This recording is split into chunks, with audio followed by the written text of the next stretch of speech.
It does change the game up a bit. Really? Yeah, it's all very different. I like to finish Okay. it with that. Give me like 3 hours without it and then dive in with a little bit. And we are live. Welcome to NBA Live Before Lock. It is Friday, April 19th, Christmas Eve, some might say. We're brought to you by Sleeper. I'm Josh Engleman. Eric Lindquist is on the other side of the virtual camera. We're breaking down the final two games of the play-in tournament.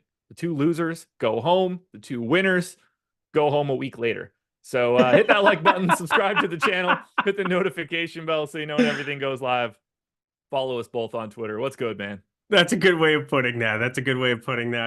419 tomorrow is 420. Heard that's important to some people, maybe other people. Maybe they're on this show. Maybe they're not. Maybe they're not who you expect to be on this show. So very excited for that. And then excited for basketball today still. I mean, it's a bummer that all the injuries happened. We have the Caruso thing. We have the Miami stuff all over with Butler. And then, of course, Zion is the most catastrophic of all of them. But we will trudge on, and there's money to be won, so let's do it.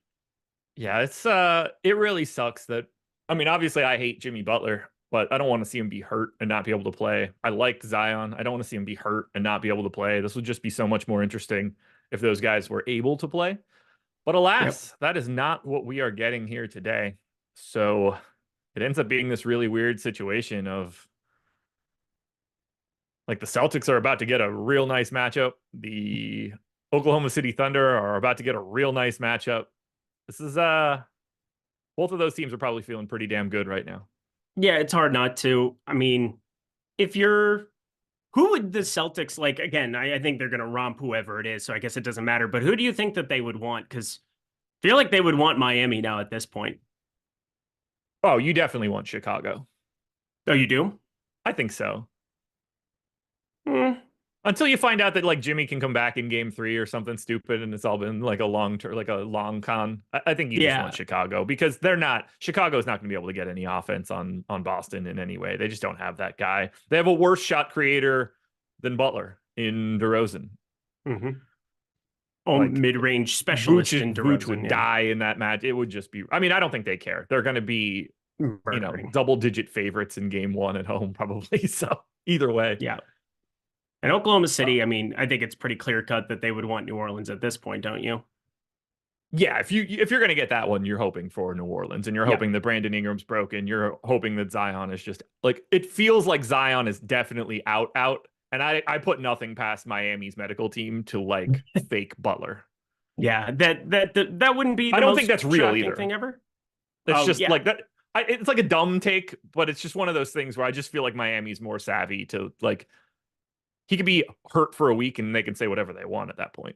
Yep. Oh, he's going to be out for weeks. He's going to be out for weeks and weeks and weeks. So keep winning, and then we'll see when he shows up. And if they're down 0-2, probably just cruise out of it. But if they split one, potentially showing up, that wouldn't shock me either. I'm with you. They're going to need Butler, Dwayne Wade, Shaq, Alonzo Mourning. They're going to need everybody to show up if they want to beat Boston. They're going to need injuries if they're going to beat Boston, and not to their own team. OKC is the worst 1 seed ever. Skittles, man, that's a ever? Next level bad take.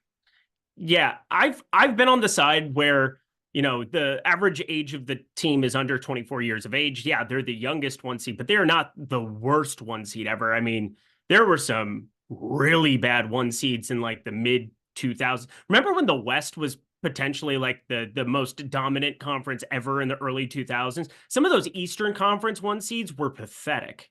Yeah.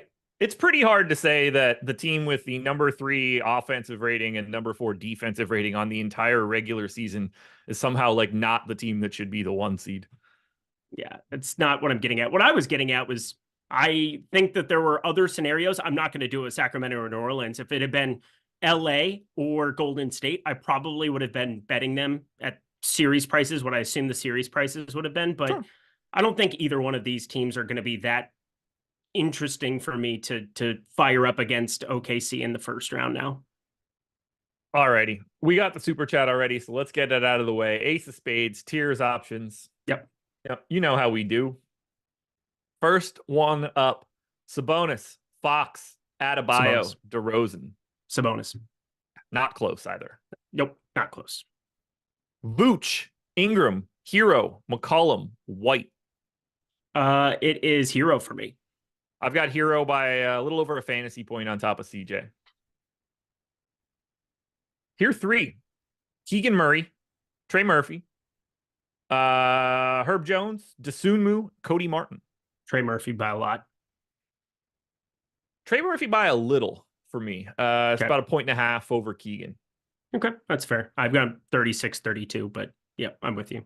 I got 35-33. Okay. But I'm rounding aggressively. Valanciunas, Javonte Green, Jaquez, Robinson, Nance, and Keon Ellis. Jaquez. Jovel. Oh no, we're gonna have that conversation. He's 58% owned. I think everybody's already having that conversation. I'm not playing him. I'm way under. Oh, I have 32. I have him. There's a path. We'll talk about it. I have Drummond, 0%. Kevin Love, the Barnacle of the Bay, Dyson Daniels, Jovic, Alvarado, Highsmith. Alvarado. The Barnacle of the Bay. Oh boy, this is where it gets bleak. Najee Marshall, Trey Lyles, Torrey Craig, DeLon Wright, Jordan Hawkins, Davion Mitchell, Dalen Terry, Patty Mills. DeLon Wright by absolute necessity. Ooh, I actually don't have him as my highest projected guy. By 1/10 of a point, I have it at Trey Lyles. Oh wow. Okay. I get that. And I do think Trey Lyles is somebody that I'm more happy to be getting to on this slate than the last slate based on what we saw, but it is bleak for sure down there. For me, it's just attaching my sails to Jose Alvarado and whatever happens, happens. Cowboy Smithix with the Canadian super chat. So Monopoly money coming in. Appreciate that. What is the blowout narrative for Sacramento and New Orleans? Well, the line is 1. So I don't have one. It's like a 20th percent outcome in either direction. I mean, you think about it from like a standard deviation standpoint, 68, 95, 99, 7, you're looking at like a 15, 20 point game. You're still having starters in these situations. So like it's condensed more than it normally is. So like you're reaching to like a 5% outcome to have starters play less minutes than you think, or for rotations to really get out of whack. Yeah. They are both equally likely to blow out the other team in this spot. So it is not concerning me at all. Either direction, Chicago, Miami, Sacramento, New Orleans, there's no discussion of a blowout here. The line is at most 1.5 in either direction. Yeah, if you're trying to build for it, it's not that hard to think logically like, okay, I'm going to get to Lyles and Sacramento, maybe a share or two of Alex Len, and maybe I get to Davion Mitchell where he'd close out or something like that. But even still, they're guys that, maybe not the Len one, but there's guys that you kind of want to have mixed into your lineup. So we do have more like 3K, 4K options to rotate through today than what I think we did on the last slate. Like last slate, it was just jam Keegan Murray, Harrison Barnes, Davion Mitchell, like every Sacramento got Keon Ellis. We just jammed all of them. Kind of doing it again today, but like with the New Orleans value and where we could potentially be going and pivoting off some ownership, I think there's just more options that trying to build for a blowout doesn't really even make sense to me today. I agree.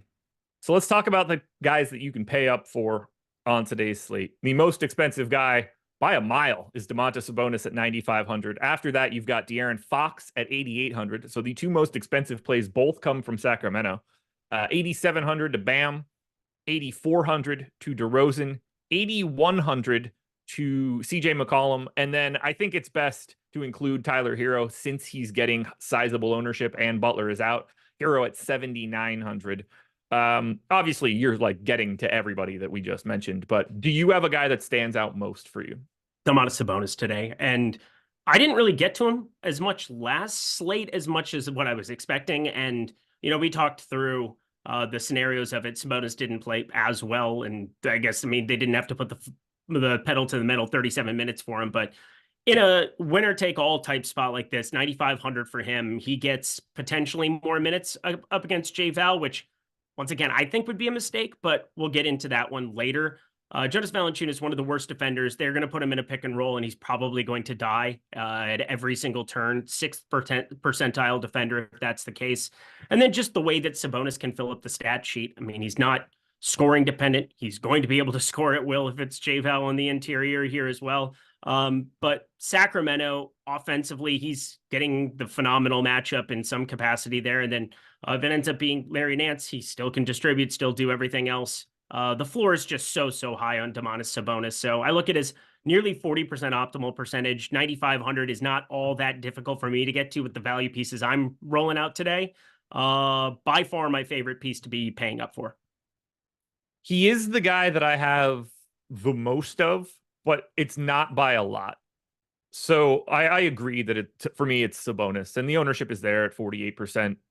No disagreements with anything you said. I just happen to have Bam and DeMar pretty close to him. So I don't want to just there's a pretty clear line for me of I have Bam in 50, DeRozan in 52, Sabonis in 60. The rest of the guys in this range are like 30 and below. So I have a hard time separating anything up there.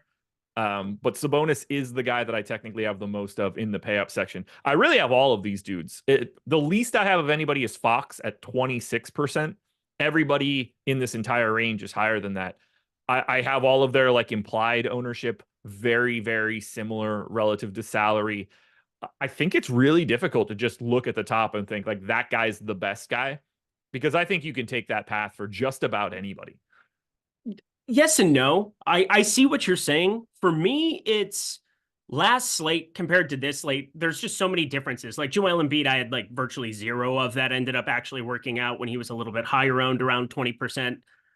I think today you have two very start game environments. Same kind of deal we talked about with Wednesday, where, I was I have 6-7 pieces from this second game in every single lineup. Ended up being pretty profitable. Again, felt like we kind of nailed down what to do Tuesday, Wednesday, and I still somehow didn't get paid out for it. But for this one, this is just so clear cut to me when you see the consolidated minutes for potentially Sabonis. I do think Alex Len at least plays that rotation top of the second quarter, but apart from that, there's 44 minutes waiting for Domantas Sabonis if need be here. They didn't need to last time out. And I think that if you had seen that where it was a closer basketball game and Sacramento had gotten out of that one, you wouldn't have seen extra minutes for Trey Lyles or Alex Len potentially, and you would have just seen Sabonis out there the entire time, and we would be talking about him a little bit differently.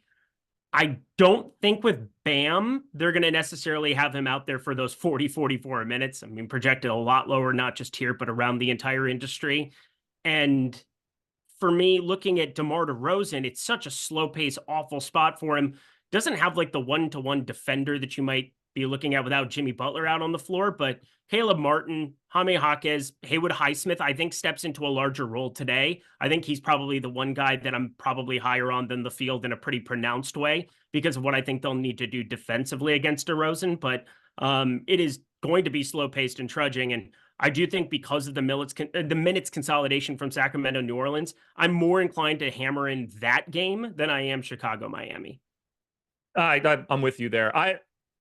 You're not going to be surprised to hear this since I said it 2 days ago, but I do think there's a bit more upside in minutes for Bam, particularly in this matchup, because it's the opposite matchup of what he had with Embiid. Vooch never goes to the line. He does not really draw fouls in that way. And with no Butler out there, it's possible that Bam is able to just sort of soak up as much as he wants because he's just playing defense in a very different way than he would have had to with Embiid on the floor.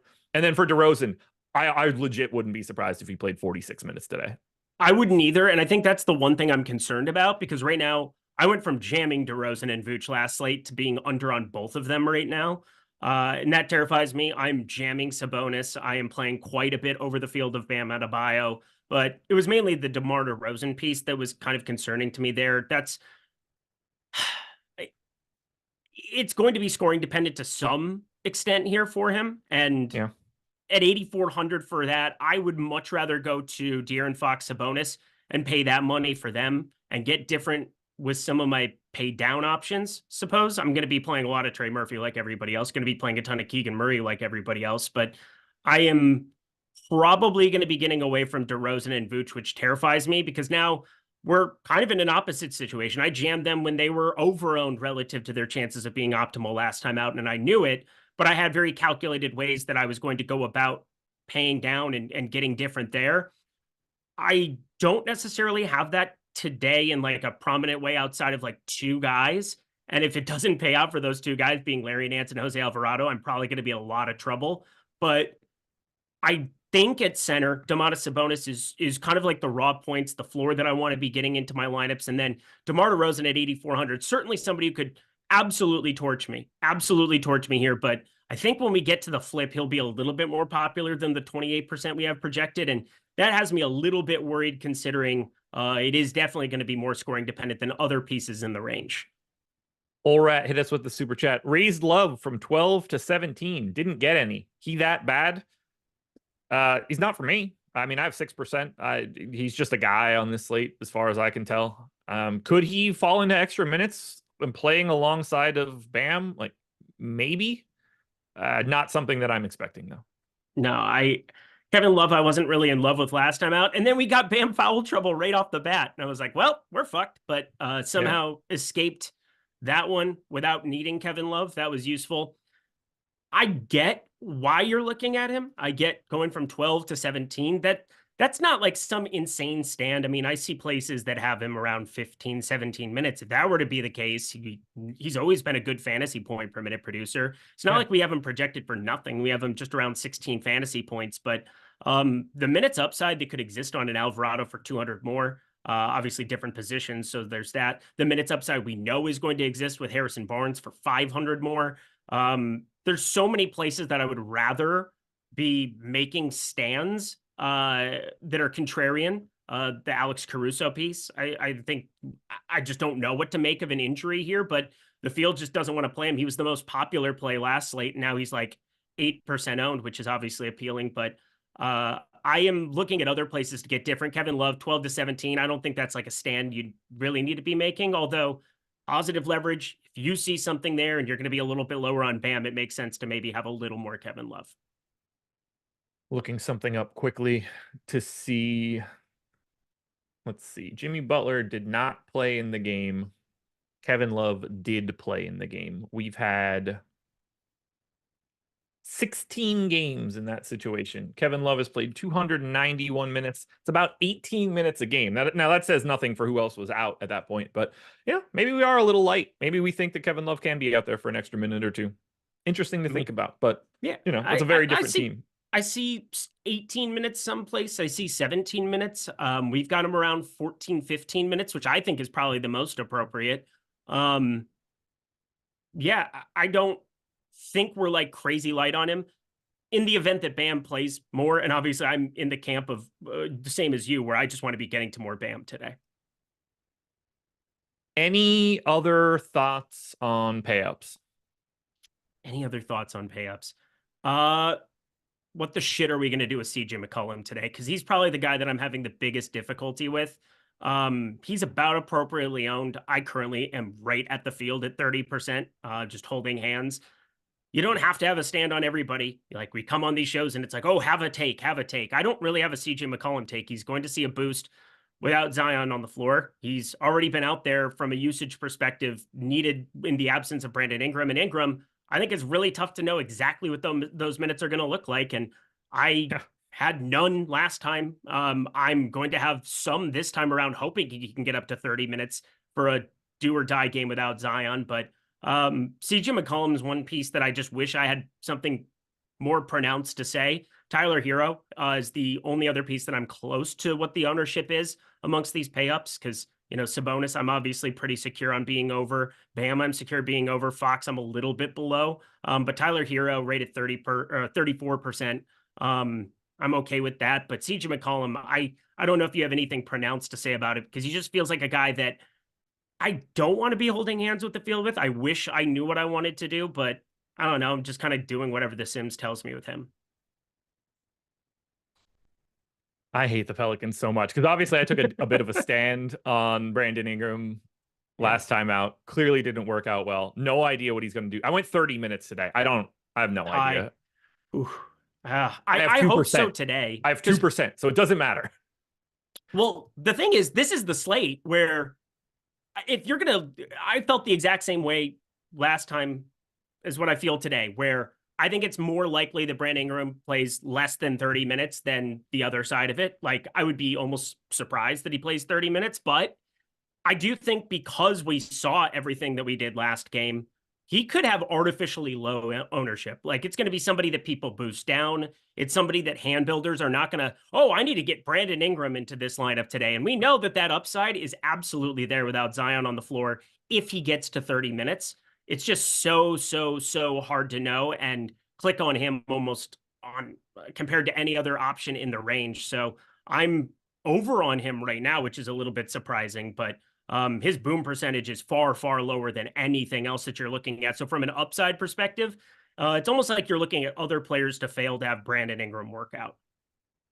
So back to CJ quickly. I'm right around the field with you. I'm going to hope that he isn't garbage like he was last time out. And that's the best I could do. He's a ton of upside, tons of downside. We've seen them both recently. So I'm just going to hang out around the field, and that's going to be it. Now, we've talked a lot about all the pay-ups for today.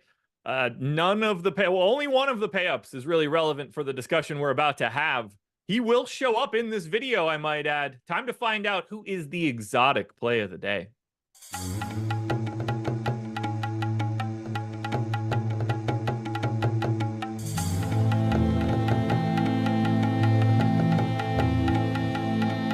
I think I'm just going to fade anything that Willie Steeman says in chat, because that seems like it's a direct path to having more money in your pocket, your bank account, everywhere you could have money. I think you end up having more of it. Could be wrong, though.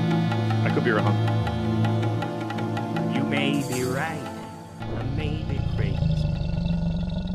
Who's it going to be? There's only one person for it to be for me today. Comes off of burning the entire universe. He was the highest owned play on the slate last time around. And I have no idea if he can play full run. Zero clue whatsoever. But at sub 10%, sub 6K, in a game environment that's brutal, that's going to be two teams hard-headed, defensive-minded, why not the best defender on the floor, period, in Alex Caruso at 5,800? Shooting guard, small forward, one piece of just contrarianism to throw into the mix. I talked about Sabonis, could have very well made him the stand up there. I've got 60-something% of him at the moment, but Alex Caruso, I do have 26% of, and that is a lot. That's a spicy amount of Alex Caruso for today, but the boss man himself, the exotic play of the night. Does, just out of curiosity, I want to get a ruling on, from chat. Chat, does Jaime Jaquez count? Oh my God. Oh my God. Yes. Just out of curiosity, I want to let Jordan, can you put that up as a poll quickly? No, don't put it up as a poll. Does Jaime Jaquez count as exotic? Just for the record, Wikipedia states that Jaquez is of Mexican descent through his father and Norwegian descent through his mother. God. So let's find out here. That's white. He's literally not white, not white. This is why we're all here to talk through. I just want to know if we're having to set the percentage at 100 or if we're willing to go a little bit lighter. I'm going to abstain from by voting. Lighter, I mean less than 100%, not lighter in a different way. I thought you, that's what I thought you meant. It's a different kind of light.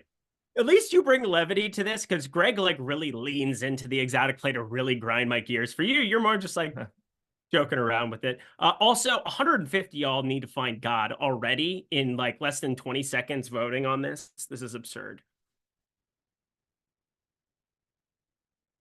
We need to establish like what the cutoff is. Yeah, 50-50 is not going to get it done for me. So unfortunately, Jaime Jaquez, I think you needed a bigger percentage of yes. So I'm going to exclude you for right now. Can't do it. Apologies. I went to UCLA though. That's pretty like that should, I mean, that kind of like adds some, that, you know what I mean? It's I hear you. Kevin Love. So, yeah. So I don't want to go with Sabonis, because I think that's just too naturally an easy option to take. And my problem is, like, I'm under on Kobe White. I'm not really getting much of Kevin Love. I don't really have much Alex Caruso, who will be a talking point at some point in time. So I'm really running out of dudes. So I'm going to only go with the man that is in the video snarling like a beast. Man. Oh, man. Tyler Hero. Yeah. The white of the night. Rip sponsors. Yeah. That's pretty funny. Josh and Eric, the GOAT duo. I didn't know where that came from, but not things that I expected to be reading in YouTube chat in the year of our Lord 2024, but we'll take it, friends. Hero we go again. That was also really clever, Buckner. You tried.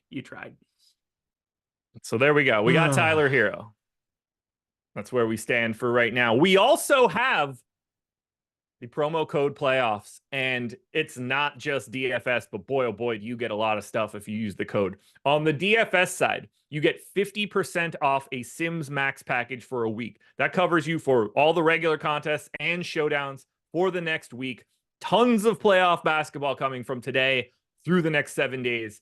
Perfect opportunity to get in. And it's a lot better to get in on a playoff slate. Like if you've never used our stuff before, there's going to be a lot less, oh my God, I need to scramble and do X, Y, and Z on these sorts of slates. So I think it actually works as a better intro to using our sim tool than it might look like on a random Wednesday in the middle of March. So you can get in for 50% off using that promo code playoffs if you want to sign up on the DFS side. You can also sign up for OddsShopper for $1 using the promo code playoffs. If you're in a legal sports betting state, you should do this immediately because $1, you're not going to notice it. If you hate it and you cancel it, you're only out $1, but I think you're going to love the tool because it's exceptional. If you're on a pick'em site, I think it's the same situation. We use the same model. We take a market-based approach to beating the books. Expected value and expected win rate calculations are all there right for you. You can use an optimizer for the pick'em sites to build out cards. You can use the parlay builder or odds boost calculators on the sports betting side. One-click links immediately to the sports books that you're looking for. An incredible new live odds table with tons of advanced data for you to dig into. To get in for OddsShopper for $1 is an absolute no-brainer, and this deal is not going to last very long. Take advantage now. Whether you want DFS, pick'em sites, OddsShopper, the promo code is playoffs. You can get in for whatever you're looking for. All righty. GPP plays. Where are you taking your stands? I've got a few.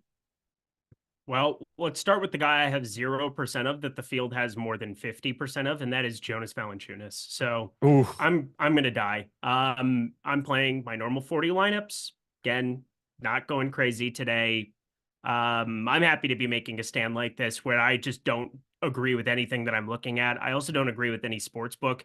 I did single game parlay a ton of things together. It is going to be wild to watch because I'm going to be very upset right from the get-go. But I do think we run into a situation where Jonas Valanciunas potentially plays a little bit more. But there is no doubt that looking at the regular season and comparing it as a 1-for-1 to what's going to happen today is not just moronic, but fucking stupid. It's just, it is moronic is what it is. Jonas Valanciunas is projected for so many minutes, so many places, and I don't get it.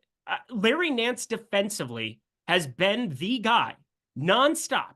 Second half starting situations, and Jonas Valanciunas played really decently well from the get-go there, and he was still a major minus in that Lakers game. I don't get why we are just jamming him in more than 50% of lineups today. I get that he's popping from a market-based approach over at OddsShopper, but there is legitimately 4 minutes on the table for Jonas Valanciunas in a basketball game that is a 1 to win them all. Now, I don't think that's very likely today because you have to go to like Najee Marshall for actually minutes or like Jeremiah Robinson Earl or something like that. And I don't think in a must-win game, Jonas Valanciunas is going to get played off the floor like that. But to just give him the lion's share of the minutes over Larry Nance, like a lot of sites have listed, I think is just flat out wrong. And so I'm going to take a very, very large stand. I'm doing it more from a sports betting approach than what I'm doing just from a DFS approach because, you know, I have a limited amount of lineups that I'm playing. But I legitimately have 0% Jonas Valanciunas. If he's going to be one of the 3-4 highest owned players on this slate, absolutely no thank you. Pass every single time. So I guess I'm just in the middle. I'm like the rational voice of this show for the extremes because I don't have 58% of him. And I'm definitely not fading him in this spot either. I have 32%, so about half of the field. I think that's where I want to be because I do think there's some upside. I do think the matchup fits him. I do think if things are working well, he can certainly play his way into more playing time. They have minutes to go around.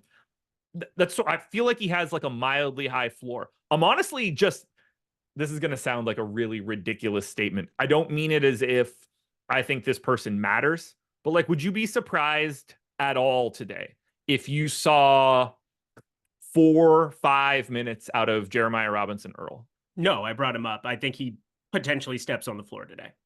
I would not be surprised at all if he played a couple minutes. And they are not coming at the expense of Jose Alvarado or Dyson Daniels. Like they're coming out at the expense of likely Joval, barring anything happening to Nance. But I went 23 minutes to Joval. I think I could probably feel pretty comfortable at 22. But if I'm going to be at half the field, I think I'm okay with what I'm getting here. I'd be very nervous if I had a big stand in either direction. Like I'd be very nervous if I were you. And I don't mean that like in any like just he's the guy that totally you could see him having 8 and 8 in the first 8 minutes, and it's just like, well, shit.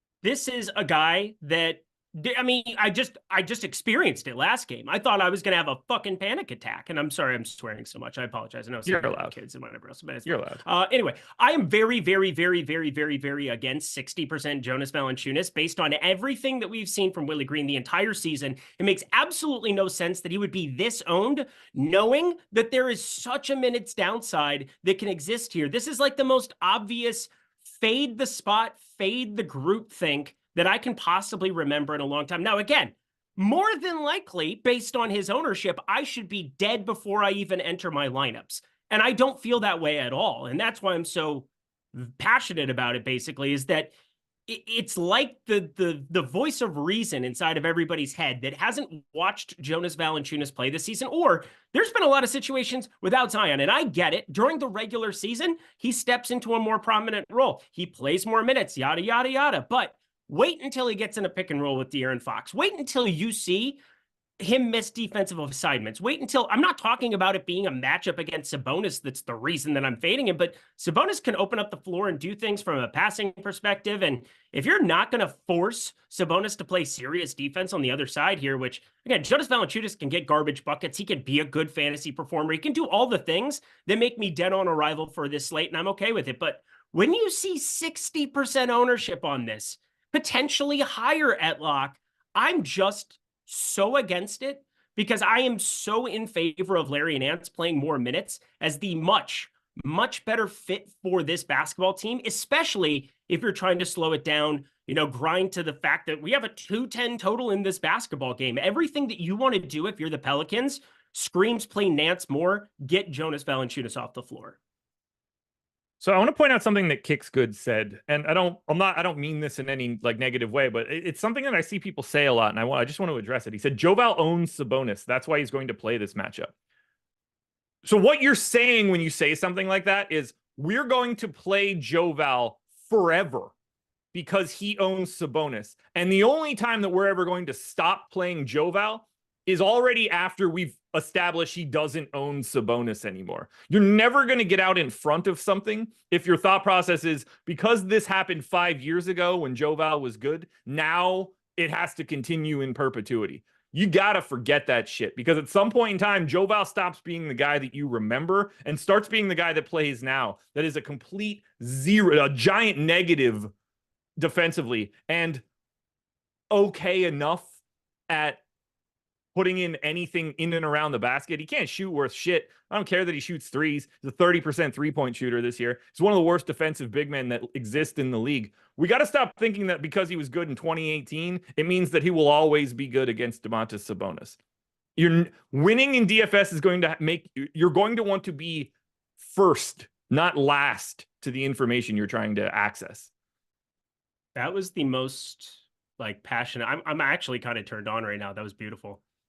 It's just one of those things where like we see it happen in the past. It means nothing to today because at some Yeah. point in time when it all goes away, we're just going to be left sitting here like, oh, Joval doesn't play anymore. Maybe they should play him because he plays Sabonis. Like when he's 38 and the third center on some other team, you don't put him in to play against Sabonis because it worked well a decade ago. You got to evaluate it in the spot we're in right now. And the spot we're in right now is Joval being a shell of the person that he was 24 months ago. Yeah, it's not something that we really even need to accumulate sample size of. There's pitchers every year that regress and they get worse. And age is a thing. People are going to age. You're going to have a new batch of young kids come in and people are going to be later to information. But like, I've seen this play out so many times already this season, and it's like everybody has the blinders onto it. Is he a value option today? No doubt about it. If you're playing cash, do you have Jonas Valanciunas at sub 5K at his fantasy point per minute rate up against this matchup without Zion out there? Yeah, you probably do. But guess what? I'm trying to finish first in tournaments today. I want to win a lot of money, not a little money. And as such, when I see somebody that I think is going to be drastically overowned, again, we're projecting him out for nearly 30 fantasy points. He is overowned as a 6x option piece already. I think the ownership gets inflated, especially in small field stuff. If you played that year-long deal in the NBA, if you played every day like us, you got that ticket for the 50,000 contest or whatever it is with like 8,000 people in it. And in that contest, there's just no way that I am going to play in a single entry contest a 70-something-ish percent owned Jonas Valanciunas when I see such pronounced downside to the play. Again, there's no doubt that 17 minutes, he can probably get there. In 10 minutes, he's definitely shown the ability to get there. 4,900 is a great price. It's a phenomenal price. I'm not saying any of those things, but if I'm trying to finish first today, if you ain't first, you're last. Well, hell, Ricky, I was high when I said that. I don't give a shit. Like, Jonas Valanciunas is a god-awful play in my mind with the information I have in front of me. And again, I like the way that you kind of wrap that up and put a bow on it in terms of like, you want to be first to the information. You want to be able to be proactive with what you see. And what I see is just an overowned piece on a slate that I want to get away from at all costs. And center only as well makes me feel better about it. Sabonis and Bam have to have big games, but I think the floor is so damn high with them that I'm just going to eat that every single time. All right. We got about 18 minutes to go until lock. We've talked through one of our GPP key plays so far, which was Joval. So, and then Jeffrey Epstein saying this. He played 2 matchups this year against the Boner, 33 and 22 minutes. That's during the regular season. I don't give, it's like in Step Brothers. I don't give a fuck when they're like, can we go build bunk beds? Like, I don't care. No power tools, First of all, no power you tools. Addressing Jeffrey Epstein in the chat is amazing. Second of all, it is. He's trolling you with that statement. He's more shit talk chat than the opposite. But the fact that you addressed him like he's a man that owns a private island is fantastic to me. I don't know. It's his name in the chat. I just said it. Okay. It's a name that's in the chat. He is risen. Shout out Jeffrey Epstein. No. Don't bring that in here. Don't put that evil on me, Ricky Bobby. I'm just saying, they claim he's dead. He's apparently in our chat. There's 1,915 people here, 217 likes. Shout out Jeff himself. I don't know where Ghislaine is, but she might not have internet access today in the cell. My top GPP plays, these are all the guys that I'm more than 20% over the field. Herb Jones, Trey Lyles, Keon Ellis, DeMar DeRozan, Bam Adebayo. Any thoughts? They all sounded good. I heard one name, Bam Adebayo, that made me happy. And then I kind of blanked on all the other ones I was reading chat. I feel like I'm atoming this show. I'm sorry. That's fine. I did it for years. Herb Jones, Trey Lyles, Keon Ellis, DeMar DeRozan, Bam. I love Adebayo. the Herb Jones. I love the Keon Ellis play. Those are both things. Herb Jones. Get him up on the low because Herb Jones about to blow. I'm here for it. Back then, Hose did not want him. Now he's hot. Hose all on him. At least we are. So that's cool. 40% optimal. Very, very positive leverage. Could play 40 plus minutes here in this spot. Very, very high on Mr. Herb Jones to play a ton here today. Jose Alvarado, one of the guys I'm playing a ton of, brought him up earlier. I think there's a lot of paths for him to play alongside CJ McCollum in a must-win game defensively, somebody that can fit out there with Fox Ellis and kind of make things work if need be. You could even rip off CJ McCollum off the floor if you need to, if he's not knocking down shots, because you're going to do everything you can to win. So at 4,200, I like getting to him here. But yeah, the Herb Jones, Keon Ellis piece, I was high on Keon last time around. I don't expect it to work out as well as what it did again, but at 5K, you're getting the right price to kind of figure out. And obviously, there's another guy right around 5K in Jonas Valanciunas, who I'm not playing. So in that old utility spot. So it's going to be something that is a price point I run into, and I go to the Keon Ellis side of things. So yeah, most everything you said, I agreed with there. All right. We got a bunch of super chats that we need to get through. First one. Skywalker DFS just hit us with one and said, for the tip jar. That's it. Wasn't even looking for anything. So I appreciate that. Always good to see. Malcolm, you sure your home run going to hit? Do you have a specific home run pick today? Yeah, I threw something out on Twitter for the people. I had two of them. Alex Kirilloff plus 800. And then the rookie from the Dodgers was somebody who was just popping relative to his odds plus 800 as well. So both of them, Mr. Alex Calls. So I'm pretty okay. Andy Pages is who it was. Andy Pages and Alex Kirilloff, both plus 800 at FanDuel. Put them together. 25 to win 2K. If anybody wants to have a spicy little weekend and join me, I got things I need to pay for tomorrow for the old celebration. So I'm going to try to do that via Alex Kirilloff going yah against Mr. Jack Flaherty, and then Andy Pages against Minaya. I think he's going to hit lefties pretty well going forward. There we go. Next super chat. Mr. Biggs, last man in, Highsmith or Barnes? I like the Highsmith side for tournaments, but not instead of Harrison Barnes. Harrison Barnes is just going to be out there an eternal amount of minutes again. So it's probably straight up going to be Barnes, but doesn't mean that I don't like to get to Highsmith. He's somebody that I could see playing way more than we have projected here. I'm worried the ownership gets a little bit inflated beyond where it's actually at the moment, 5.4%, but yeah, it's got to be Barnes by a lot if you're just saying 1v1. And then I believe we have one more. Yes. Okay. Samson, what are you doing with Duncan Robinson? Not playing him. 0%.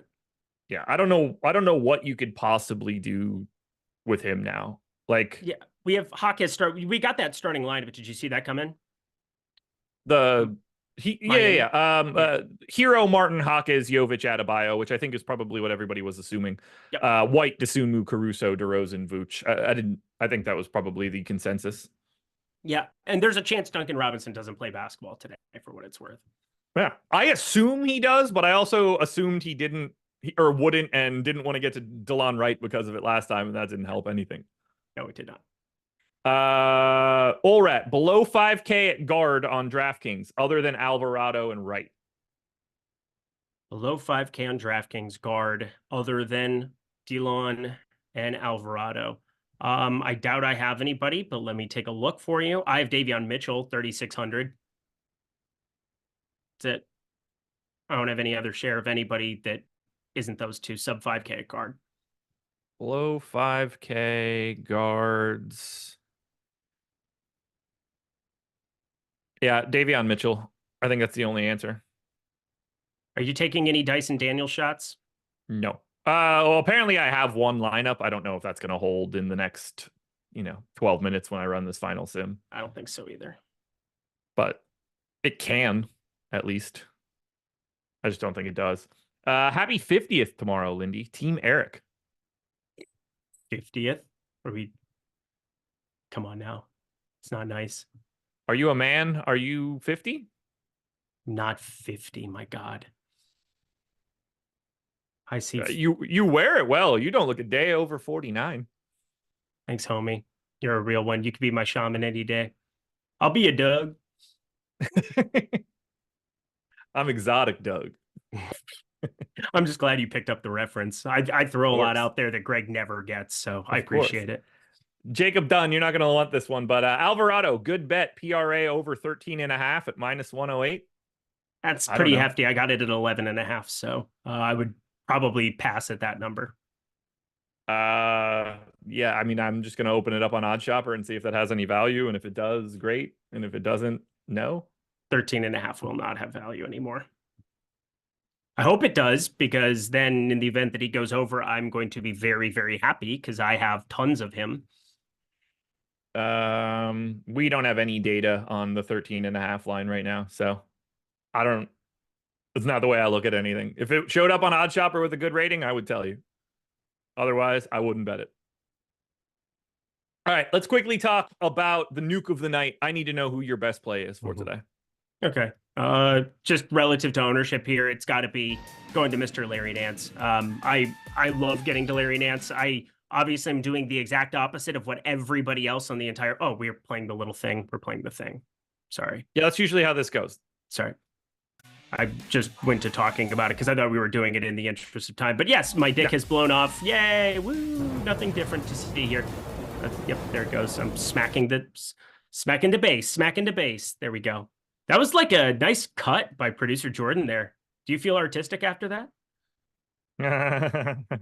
You do. You do. Yeah, you're lovely. Anyway, Larry Nance Jr., I'm just doing the exact opposite of the field. I'm taking a big stand. I have to get paid off for it in some capacity. So nobody wants to believe that Larry Nance is going to play more than Jonas Valanciunas. I will be the fish who just embraces it for $100 less. 6.6% ownership. I have 56%. So rip me, Larry Nance Jr., nuke of the night. I'm going to go based off of my list of guys that I'm most over the field on and the guy that I'm paying up the most for. This is not something I say normally. I took his under in the last game and it won on Prize Picks. No unders here. DeMar DeRozan is your nuke of the night. Oh boy. Am I going to play a little bit then? I have like none right now. So I'm going to get some. Just Kendrick? Kendrick don't have a ton. What? Kendrick none? I don't think he's in this game. Yeah, no, he definitely is not in the National Basketball Association to my knowledge, but that's just I don't me, think so either. I don't think so either. Didn't say his name one time all year, and we do this every day. The only thing we should say right now is Sleeper is the site you should sign up on, because Sleeper is the sponsor of this show. Get up to $500 on your deposit, no matter what you put in. You have $338, they will match $338. You cannot beat that. OddsShopper will help you out. Grab OddsShopper for $1. You can get all of your plays for Sleeper, perfectly optimized for yourself whenever they are ready to go. Anytime you see the value, you can grab it immediately. Sleeper has dynamic payouts, so that's a multiplier on each side. You could actually get up to 100x on the card that you put together. Incredible way to build it out. But all you should know is this. This is a fantastic deposit bonus. You should take advantage of as much as you can. And if you play through it and you find out you don't like Sleeper, it happens. But you're going to start off with a lot more money. I think by the time you play through it, you're going to want to hang out on Sleeper because of the potential payouts, because of the free squares that they offer on a regular basis, because of how much OddsShopper helps you. So sign up for Sleeper using the link in chat or the one in the description. Who are you fading other than Joval? Was DeMar DeRozan, so that's cool. Get to a little bit of him here. Gonna be under on, who is that? The other guy here? Caleb Martin, I'm a little bit under on, or I was at least a second ago. Jaime Jaquez's ownership came up a little bit here in our last run. I look to be around the field on him. I'm just working through what I'm finishing out with here. Yeah, Keegan Murray playing tons, 85%, highest owned player at the moment. Bam Adebayo, Herb Jones, Trey Murphy, Jose Alvarado, Larry Nance, Jaime Jaquez. Just listing off my guys top to bottom here. Delon Wright, getting quite a bit of him as well. Who am I lower on? I am lower now on Keon Ellis than I was before, and I don't like that. Alex Caruso, I've read it around 15% now. CJ McCollum still sitting right around the field. Not any other massive fades. Like, for me, my lineups, I have 0% Jonas Valanciunas. I think I'm going to be different enough from the field as is. That's certainly going to help you out. I just finished off my last run, and I might make a tweak or two, but I'm just going to look at what I have immediately as my biggest fades. Biggest fade by far is Harrison Barnes. I just basically don't have him today at 4,500. Wow. I have 16%. We have him projected for 62% ownership. I'm very light there. And I gave him a pretty decent minutes bump. Like, I'm a believer in him being out there. But when I looked through his data, when I started comparing my projection, I didn't think that it was Like I'm not different than anybody else. And if I'm not going to get him, and it's not because like I'm taking a personal stand, I'm going to trust that that's not the best play for me today. Other guys that I have four dudes that I basically am miles away from compared to the field: Harrison Barnes, Trey Murphy, Joe Val, De'Aaron Fox. Oof. The Trey Murphy one, why you're just So I have tons of 32. ownership. I have 32% of him. Okay. So it's not like I'm just not there. I do think he grades out well. You're certainly playing him in cash games. I just think the ownership there is a little higher than what I think is necessary today. What I would do if I were you, and again, this almost worked out in a very, very nice way. I would really be looking at like 25-5 and just betting Trey Murphy 25-5 at a book and Yeah. having your bases covered there, because there is no doubt in my mind he is going to be chucking much higher than his 18.2% usage. Brandon Ingram, if we see him limited to 26 minutes, you're going to want Trey Murphy in your life, because it is going to get a little bit hairy there. And I think, you're doing a good job by getting to the Herbert Jones side where, Trey Murphy, if Brandon Ingram is out there, you don't necessarily need to have Murphy on the floor if he's not knocking down shots. So I do think having the Herb Jones stand makes some nice sense with what the story your lineups are telling. But I'd be looking at 25-5, just throwing it out there. Just finishing off my final look here.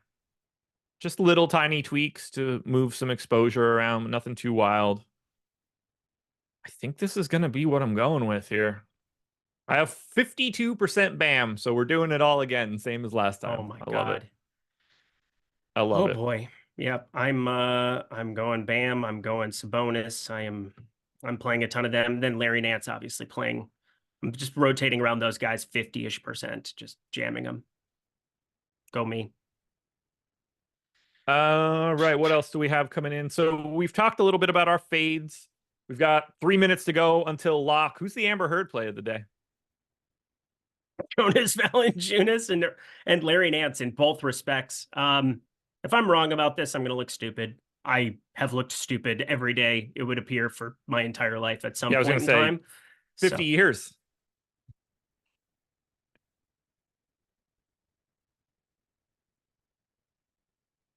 So good, dude. You can't act like it wasn't. That's incredible time. What an incredible callback. You think you're pretty funny, don't you? What was your first callback? Alexander Graham Bell?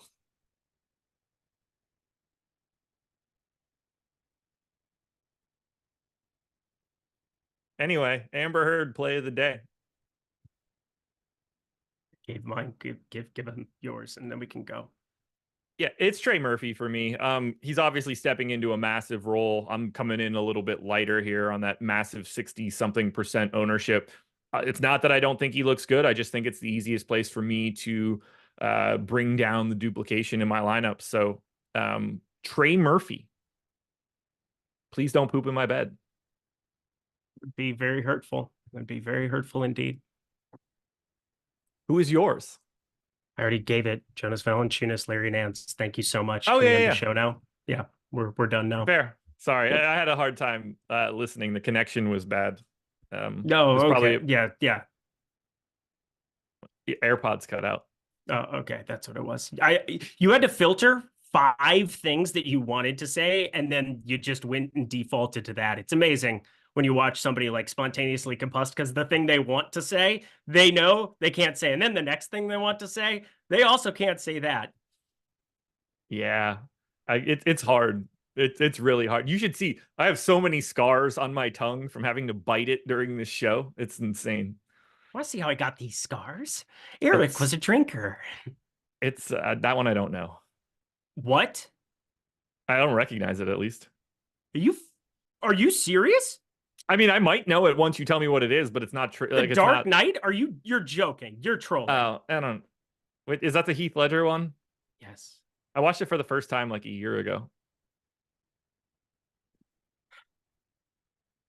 It was fine. I preferred I prefer Begins. Just saying. Once he died, I didn't want to see it at that point because I felt like everybody was just slogging him off because of it. So it took me like 20 more years.